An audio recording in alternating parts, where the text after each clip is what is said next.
కర్రలతో దాడి చేశారు. ఈ దాడిలో బీజేపీ దళిత మోర్చా కార్యకర్త తలకు గాయమైంది.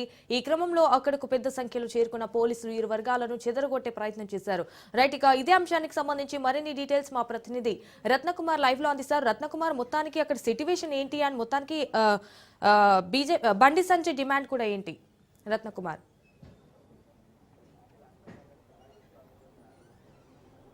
యూత్ కాంగ్రెస్ నాయకులు బీజేపీ ప్రధాన కార్యాలయం మీద దాడి చేసిన తర్వాత పరిస్థితి ఒకసారి ఉద్రిక్తంగా మారింది.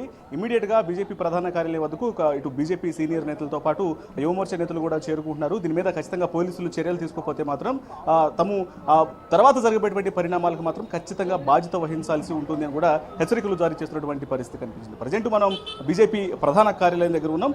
ఒకసారి విజువల్స్ లో కూడా చూసినట్లయితే ఇప్పటికే వరుసగా యూత్ కాంగ్రెస్ కు సంబంధించినటువంటి నాయకులందరూ కూడా ఇక్కడికి చేరుకోవడం జరుగుతుంది. మరోవైపున ఇటు యూత్ అటు బీజేపీ యువమోర్చాకు సంబంధించినటువంటి నాయకులందరూ కూడా ఇక్కడికి చేరుకుంటున్నారు. మరోవైపున పోలీసులు కూడా భారీ బందోబస్తును ఏర్పాటు చేశారు. ఒకసారి యువమోర్చా నేతలతో కూడా మాట్లాడించేటువంటి ప్రయత్నం చేద్దాం. జరిగినటువంటి దాడికి సంబంధించి తదుపరి కార్యాచరణ ఏంటి, ఈ దాడి ఎందుకు జరిగిందని కూడా తెలుసుకునే ప్రయత్నం చేద్దాం. ఏం చెప్తారు ఈ దాడికి సంబంధించి? యూత్ కాంగ్రెస్ నాయకులు ఇక్కడ గాంధీ భవన్ దగ్గర శాంతియుత ధర్నాకు పర్మిషన్ తీసుకొని బీజేపీ కార్యాలయం మీద దాడి చేశారు. ఏం చెప్తారు? I don't think so. వాళ్ళు యూత్ కాంగ్రెస్ లీడర్లు అంటున్నారు, వాళ్ళు గూండాలు. కాంగ్రెస్లో ట్రైనింగ్ ఎవరికి అవుతుందంటే గూండాలకు ట్రైనింగ్ ఇస్తారు. ఎట్లా అంటే ఎట్లా ఇంకా దాడులు చేయాలి, ఎంత ప్రొఫెషనల్గా దాడులు చేసి ప్రతిపక్ష పార్టీలను లేకుండా ప్రతిపక్ష నాయకులను లేకుండా చేయాలి అనేది ఒక ట్రైనింగ్ జరుగుతుంది కాంగ్రెస్ పార్టీ ఆఫీస్లో. అది కాంగ్రెస్ పార్టీ ఆఫీసో గాంధీ భవన్ కాదు. ఆడ గూండాలకు అడ్డాగా, గూండాలకు, రౌడీలకు, కబ్జాకోర్లకు, పాన్ పరాకులకు అడ్డాగా మారింది. అది ఆడ ట్రైనింగ్ ఇదే జరుగుతుంది. ప్రతిపక్షాలను చంపేయడం కుట్ర జరుగుతూ ఉంది. ఆడ ప్రతిరోజు ఒక డెన్ను, ఒక మాఫియా లాగా జరుగుతుంది. అది నాకు తెలిసి మీ మీడియా వాళ్ళు కూడా పై ఫ్లోర్ దాకా పర్మిషన్ ఉంటుందో ఉండదో. మహేష్ కుమార్ గౌడ్ గారు, రేవంత్ రెడ్డి గారు ఇద్దరు కూర్చొని ఏం చేస్తారంటే కొద్దిమంది గూండాలు పిలిచి ప్రతిపక్ష నాయకులు ఇట్లా మాట్లాడుతున్నారు, మనం హైడ్రా పేరు మీద హైడ్రామా వేసి 10,000 కోట్లు సంపాదించుకుంటే ఈ కొడుకులు సంపాదించుకొని ఇస్తలేరు, అట్నే మూసీ పేరు మీద 1,00,000 కోట్లు దొబ్బుదామంటే బీజేపీ పార్టీ ప్రజల పక్షం ఉండి కొట్లాడి మన ఏమంటారు తినేటువంటి కంచం మీద నీళ్లు పోసినట్టు అయింది. కాబట్టి దాన్ని ఆపేసిర్రు. ఈ సెలబ్రిటీలన్నా భయపెట్టించే డబ్బులు తీసుకుంటారు. రఘునందన్ రావు ఇటువైపు సంజయ్ నగర్ నిలబడి ఆ పైసలు తినకుండా చేసారు. అంటే ప్రతి క్షణం ప్రజల కోసం కొట్లాడుతున్నారు. వీళ్ళు లేకపోతే మనకు మంచిగా ఉంటుంది భయ్. మాజీ ఎమ్మెల్యేలు, మంత్రులు, ఎంపీలు లేకపోతే నాయకులు ఉంటారు, దాడులు చేయండి భయపెట్టరని చూసిరు.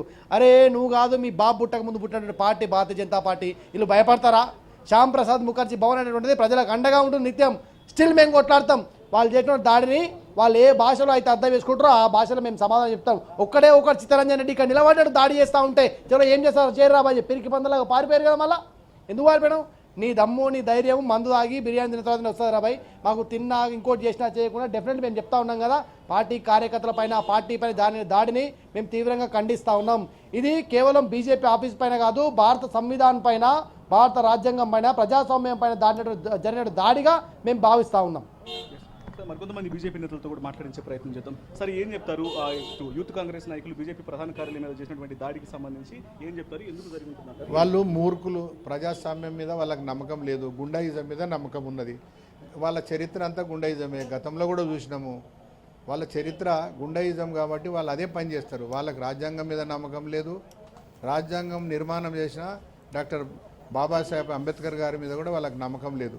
గుండాయిజంతోనే వాళ్ళు రాజకీయం చేస్తారు. గుండాయిజం చేసే అధికారంలోకి వచ్చారు.